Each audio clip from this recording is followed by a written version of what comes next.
Okay, so here we are at one of our installation sites. This is a dual swing hub. You can see we've got just a little pole. Look at that for the recessed hidden door. Take a step back, Alex. Get all of this in on both sides.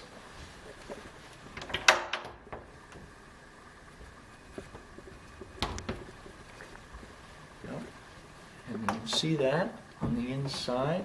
These clip into place with a couple of roller pins, roller bearings, spring-loaded roller bearings, and they hold themselves in place. It's a beautiful, beautiful feature for a door that you only want sometimes. So, thanks for taking a look. Nice, Alex, nice.